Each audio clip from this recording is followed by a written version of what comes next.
Welcome to signal TV. నేను శివారెడ్డి. ఎలక్షన్స్లో గెలుపు ఓటములు లేకపోతే గెలుపు ఓటముల మీద చర్చ ఒకే అంశం మీద మలుగుతూ ఉంటుంది.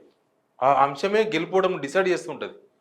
అట్లాంటిది ఏపీలో ఒక ఇన్సిడెంట్ జరిగింది. ఆ ఇన్సిడెంట్ జగన్కు పాజిటివ్గా మారింది. చంద్రబాబు నాయుడు దాన్ని డ్యామేజ్ కంట్రోల్ చేసే ప్రయత్నంలో ఉన్నారు. బట్ జరగాల్సిన డ్యామేజ్ అంతా కూడా జరిగిపోయిందనే చర్చ ఏపీలో ఉంది. అది వాలంటీర్ వ్యవస్థకు సంబంధించిన ఇష్యూ. వాలంటీర్ల వ్యవస్థను జగన్ ప్రభుత్వం వచ్చిన తర్వాత మొత్తం ఏపీలో అన్ని గ్రామాలకు ఒక్కొక్క ఊర్లో 50 కుటుంబాలకు ఒక వాలంటీర్ను పెట్టినరు. ఏంది ఆ వాలంటీర్ పని?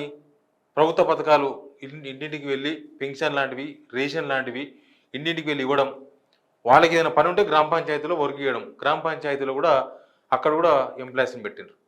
మొత్తం అన్ని గ్రామ పంచాయతీలో కలిసి దాదాపు 1,30,000 మంది ఉద్యోగులు పనిచేస్తున్నారు. వాలంటీర్లు 2,75,000 మంది.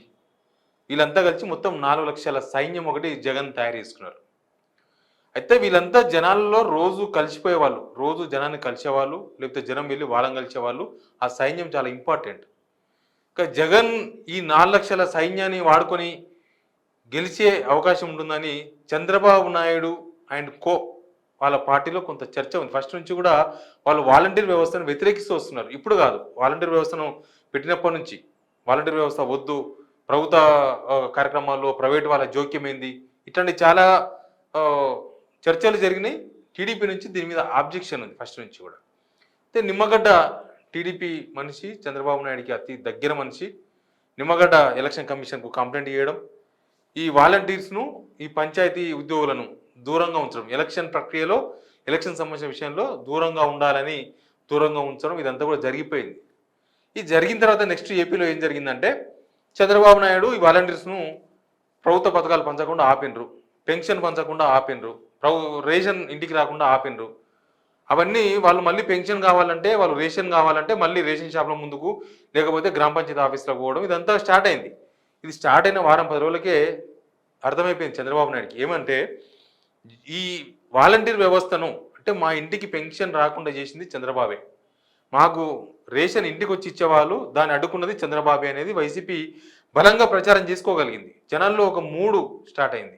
చంద్రబాబు మాకు అడ్డం పడ్డారు, చంద్రబాబు మాకు పెన్షన్ రాకుండా అడ్డం పడ్డారు. ఇదంతా ప్రచారం అయిపోయింది, జనాల్లో ఊరూరా తెలిసిపోయింది. ప్లస్ వీళ్ళందరూ ఏం చేసిండ్రు, ఈ వాలంటీర్లు అందరూ కూడా డైరెక్ట్గా వైసీపీ కార్యకర్తలాగా వ్యవహరించారు. ఇప్పుడు వాలంటీర్గా పోయి వాళ్ళకు పెన్షన్ ఇవ్వాలంటనో లేకపోతే బియ్యం ఇవ్వాలంటనో చక్కెర ఇవ్వాలంటనో ఇవ్వలేరు. దానికి హైకోర్టు, దానికి ఈసీ అడ్డు చెప్పింది అట్లాంటి దానిలో పార్టిసిపేట్ చేయొద్దని. కానీ కార్యకర్తగా వాళ్ళు ఎక్కడైనా ప్రచారం చేయొచ్చు, ఎవరైనా కలవచ్చు, ఏమైనా చేయొచ్చు. దాదాపు 4.5 సంవత్సరాల నుంచి ఈ వాలంటీర్లు అందరూ కూడా వాళ్ళకు ఎక్కడైతే ఇన్ఛార్జీలుగా 50 ఇండ్లకి ఎక్కడైతే ఇన్ఛార్జిగా ఉన్నారో వాళ్ళ ఇంటికి పోయి ఈ ప్రభుత్వ పథకాలు ఇవ్వడం ద్వారా మామ, బావ, అక్క, చెల్లె, అమ్మమ్మ అనే ఒక బంధం వాళ్ళకు క్రియేట్ అయింది. వాళ్ళంతా ఒక సొంత మనుషుల్లాగా అయిపోయారు. ఎవ్రీ మంత్ వస్తున్నారు, పెన్షన్ ఇస్తున్నారు, మంచి చెడు తెలుసుకుంటున్నారు, వాళ్ళకి ఏదైనా ప్రభుత్వం నుంచి కావాలంటే తీసుకుంటున్నారు, వాళ్ళకు ఒక కుల ధృవీకరణ పత్రం కావాలంటే తీసుకుపోయి ఇప్పిస్తున్నారు గ్రామ పంచాయతీలో. వాళ్ళంతా ఇళ్లలో మనసులాక్క అయిపోయినారు. ఇప్పుడు ఏమైంది, వాళ్ళ పథకాలు ఇవ్వడానికి పోతలేరు, వాళ్ళేమీ పెన్షన్ ఇవ్వడానికి పోతలేరు.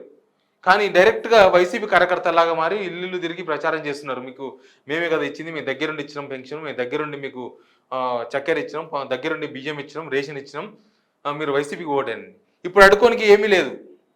ప్లస్ కొంతమంది ఈ మధ్యకాలంలో ఈ వాలంటీర్ వ్యవస్థను కట్టడి చేసిన తర్వాత, ఈసీ వీళ్ళు పోవద్దని చెప్పిన తర్వాత ఈ ఎండలకు వచ్చి ఒకరిద్దరు వృద్ధులు చనిపోయినరు. జనాలంతా శాపనార్థాలు పెట్టినారు టీడీపీకి, చంద్రబాబు నాయుడికి. మా ఇంటికి వచ్చి పెన్షన్ ఇస్తుంటే అడ్డుకుంటావా, మా ఇంటికి వచ్చి బియ్యం ఇస్తుంటే వద్దంటావా, నువ్వు రేపు ఓట్లు అడుగు చూద్దామని.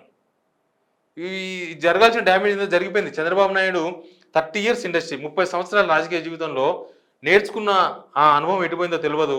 కానీ వైసీపీకి ఒక అస్త్రం ఇచ్చిండు. వైసీపీ అస్త్రాన్ని బాగా వాడుకుంది. వాలంటీర్ వ్యవస్థ ఆపుతే ఏముంది, అదే వాలంటీర్లు కార్యకర్తలుగా మారి ప్రచారం చేస్తుంటే, వాళ్ళే ఇల్లు తిరిగి వైసీపీకి ఓటేయాలి, ఫ్యాన్ గుర్తుకు ఓటేయాలి అని చెప్తుంటే జనమంతా కూడా చంద్రబాబు నాయుడు మీద చంద్రబాబు నాయుడే మాకు పెన్షన్ రాకున్నాడు అని చెప్పి మాట్లాడుతుంటే, ఇక అది వైసీపీకి అస్త్రం కాకపోతే ఏముంది. వైసీపీ వాళ్ళు దాన్ని వాడుకోవాల్సినంత వాడుకున్నారు.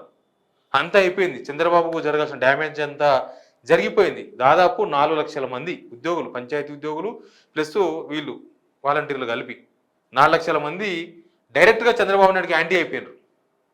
ప్లస్ జగన్ ఒక హామీ కూడా ఇచ్చింది వాళ్ళకి. ఇదంతా జరుగుతున్న క్రమంలో దీనంతా తనకు అనుకూలంగా మలుచుకొనికే తను సీఎం అయిన తర్వాత, రెండోసారి సీఎం అయిన తర్వాత మొదటి సంతకం మళ్ళీ వాలంటీర్ వ్యవస్థను పునరుద్ధరించడమే, వాళ్ళ బాగోగులు చూడడమే. అంటే వాళ్ళందరినీ డైరెక్ట్గా తన వైపు తిప్పుకున్నారు. ఇదంతా చంద్రబాబు నాయుడుకి ఫుల్ డ్యామేజ్ అయిపోయింది. ఇదంతా చేపించింది చంద్రబాబు అని జనం బాగా నమ్మేసిండ్రు. చంద్రబాబు నాయుడు వల్లనే మేము ఈరోజు మళ్ళీ ఉరుకులు పరుగులతో ఎక్కడనో పోయి ఏ ఎంఆర్ఓ ఆఫీస్కో పోయి మేము మళ్ళీ పెన్షన్ల కోసం ఎండలో తిరగాల్సి వస్తుంది, మా ఇంటికి వచ్చే పెన్షన్ రాకుండా అడుక్కున్నారు టీడీపీ వాళ్ళు అనేది జనాలకు బాగా ఎక్కింది. ఇప్పుడు చంద్రబాబు నాయుడు ఆ డ్యామేజ్ కంట్రోల్ చేసే ప్రయత్నాలు ఉన్నారు. డ్యామేజ్ కంట్రోల్ ఏం చేస్తున్నారు? 5,000 రూపాయల జీతం. యాక్చువల్గా ఈ వాలంటీర్లు అందరూ కూడా ఒక్కొక్కరికి 5,000 రూపాయల జీతం ఫస్ట్ నుంచి జగన్ ఈ ఆర్మీని క్రియేట్ చేసినప్పటి నుంచి వాళ్ళకి జీతం అదే ఇస్తున్నారు. రేపు టీడీపీ ప్రభుత్వం కనుక వస్తే ఈ వాలంటీర్ వ్యవస్థకు వాలంటీర్లకు ఒక్కొక్కరికి 10,000 రూపాయలు ఇస్తామని ఒక డ్యామేజ్ కంట్రోల్ చేసే ప్రయత్నం చేస్తున్నారు చంద్రబాబు అక్కడ. కానీ జరగాల్సిన డ్యామేజ్ జరిగిపోయింది. వాలంటీర్ వ్యవస్థ వద్దు, అసలు వాలంటీర్లు ఎందుకు అని కోర్టు మెట్లు కూడా ఎక్కినట్టున్నారు. అట్లాంటి వ్యవస్థను మళ్ళీ ఇప్పుడు అవసరం కొద్దీ ఈ డ్యామేజ్ కంట్రోల్ చేసుకోనికే ఈ వాలంటీర్ వ్యవస్థ ఉంటుంది. ప్లస్ వాళ్ళకి 5,000 కాదు 10,000 జీతం ఇస్తాం. అసలు ఈ వాలంటీర్లు జీతమా? వాలంటీర్లకు ఇవ్వడం, వాలంటీర్లు వాళ్ళకి ఉద్యోగాలు ఇవి, వాలంటీర్లు ఉద్యోగం ఇవ్వడం పెద్ద ఉద్యోగ కల్పన అని అప్పట్లో మాట్లాడినారు. ఇప్పుడు ఈ డ్యామేజ్ కంట్రోల్ నుంచి బయటపడడానికి వాళ్ళకి మళ్ళీ 10,000 రూపాయలు ఇస్తాం, మేము మళ్ళీ వాలంటీర్ వ్యవస్థను కొనసాగిస్తాం. అప్పుడు జగన్ పెడితే తప్పట్టినరు, ఇప్పుడు అదే వ్యవస్థను కొనసాగిస్తాం, డబల్ జీతం ఇస్తామని చంద్రబాబు నాయుడు చెప్తున్నారు.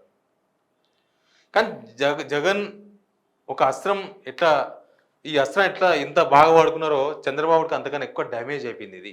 ఈ డ్యామేజ్ ఎంత కంట్రోల్ చేసినా ఇప్పటికిప్పుడు ఆ డ్యామేజ్ కంట్రోల్ అయ్యే పరిస్థితిలో లేదు. ఇప్పుడు వాళ్ళంతా వైసీపీ కార్యకర్తలుగా డైరెక్ట్గా పోయి ఇల్లు తిరిగి ఓటు ఏమని అడుగుతున్నారు. ఇప్పుడు అడుకోనికే ఎవరికి లేదు. ఈసీ అడుకోలేదు, ఏ కోర్టులు అడుకోలేవు, ఏమీ అడుకోలేరు. డైరెక్ట్గా ఇల్లుకు పోయి ప్రచారం చేసి ప్రచార కార్యకర్తలుగా మారిపోయిన వాళ్ళంతా వాలంటీర్లు అంతా ప్రస్తుతం జగన్ బ్యాగులో ఉన్నారు. వాళ్ళంతా ఇప్పుడు ఆ ఓట్లన్నీ కూడా 4 లక్షల ఓట్లు డైరెక్ట్గా జగన్ బ్యాగులో ఉన్నాయి. వీళ్ళు ప్రభావితం చేసే చాలా మంది ప్రజలందరూ కూడా నేను మొన్నటిదాకా పెన్షన్ ఇచ్చిన వాళ్ళు ఓటేయండి అమ్మా, మీరు ఫ్యాన్ గుర్తుకు ఓటేయండి, నేను మళ్ళీ రేపటి నుంచి పెన్షన్ పంచుతా అని వాళ్ళు చెప్తున్నారు ఆల్రెడీ. అది జగన్కు ప్లస్ కాకపోతే ఏమవుతుంది?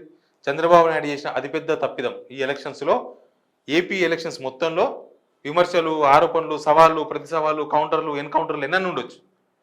కానీ చంద్రబాబు నాయుడు ఈ ఎలక్షన్ టైంలో, ఇక నెల ఉంది ఎలక్షన్, ఈ ఎలక్షన్స్ టైంలో చేసిన అతిపెద్ద తప్పిదంగా రాజకీయ విశ్లేషకులు విశ్లేషిస్తున్నారు.